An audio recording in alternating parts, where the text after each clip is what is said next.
If you've watched any of my past nutrition videos or even attempted a diet of your own, then you're probably aware of the notion that at the end of the day, for weight loss, it's all about calories in versus calories out. As long as you're eating at a calorie deficit and ideally having enough protein as well, then you're going to successfully lose weight and strip on fat regardless of what and when you eat. Now, while scientifically speaking, this is true and it is the basic law of thermodynamics, what the simplistic model fails to account for is how the various foods you put into your body actually then go about affecting these two variables. Because research has shown that while yes, at the end of the day, calories are what matter most, if you want to truly lose fat as efficiently and as quickly as possible, then you need to go beyond just calories and instead pay close attention to the types of foods that make up the calories you're ingesting every day and also how you go about ingesting them, as that's what makes all the difference. And in this video, I'll go through 3 swaps that you will want to make in your diet that accounts for those variables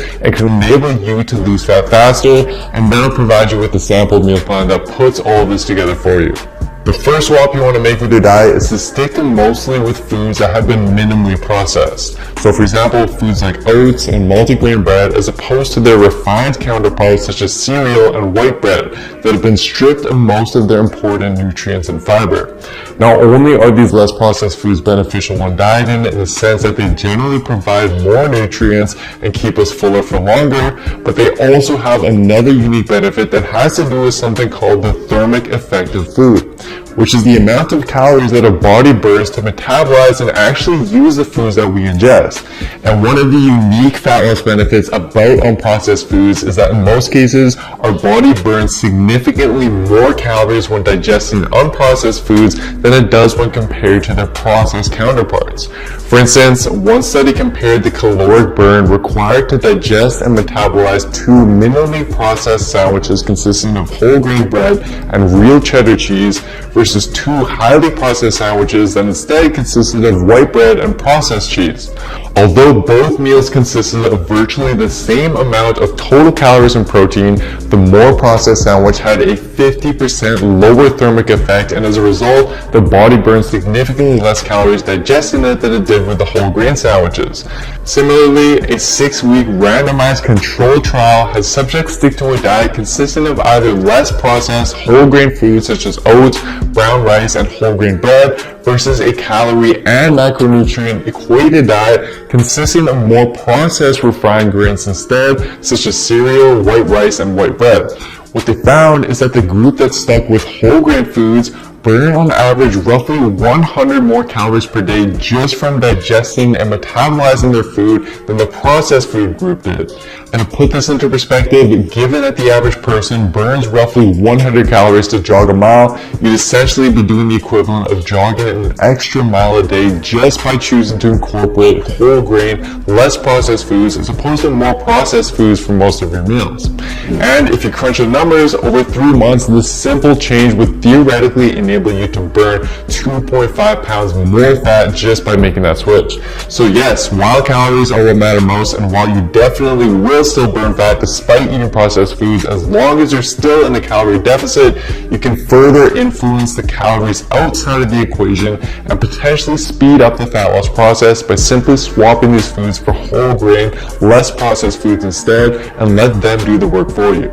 Next, let's dive into how you then go about distributing your meals throughout the day. Because while yes, again, your total daily calorie intake is what matters most for fat loss, it turns out that the manner in which you distribute these calories throughout the day seems to be more important than we've previously been led to believe.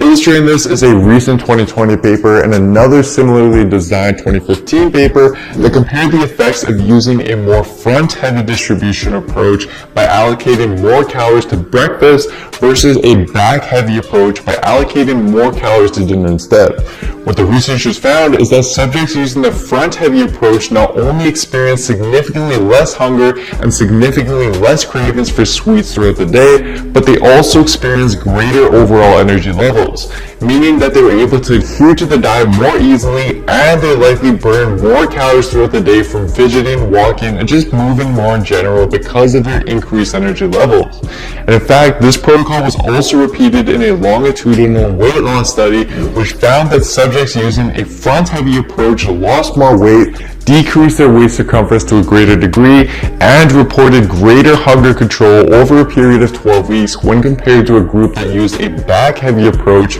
by simply swapping the breakfast and dinner calories, indicating that there does seem to be some indirect fat loss benefits to allocating more calories to your meals early on in the day, and this is something that I personally noticed as well. I used to be someone who would save a lot of my calories for my evening meals because I knew that that's when my cravings would really hit. But when I instead experimented with shifting more and more calories to early on in the day and in my breakfast, I found that not only did my energy levels throughout the day and my gym performance considerably improve, but I also just wasn't craving things as much at night because I just wasn't as hungry. Now obviously this does vary for the individual and may depend on when your workout takes place, but regardless, I would highly suggest, even if you're intermittent fasting for example, to at least experiment with just shifting more and more of your calories to your first meals of the day, as this does seem to have some unique benefits in terms of enabling you to control your cravings, to burn more calories, and potentially create greater fat loss results in the long run as a result. Now the last swap is something I've covered in my past videos, and it's to not only choose mostly unprocessed foods to include in your diet, but you want to also choose the ones that are highly satiating and proven to do the best job at suppressing your appetite, as this will enable you to better adhere to your diet and minimize any excess snacking you may be doing throughout the day that's sabotaging your calorie deficit.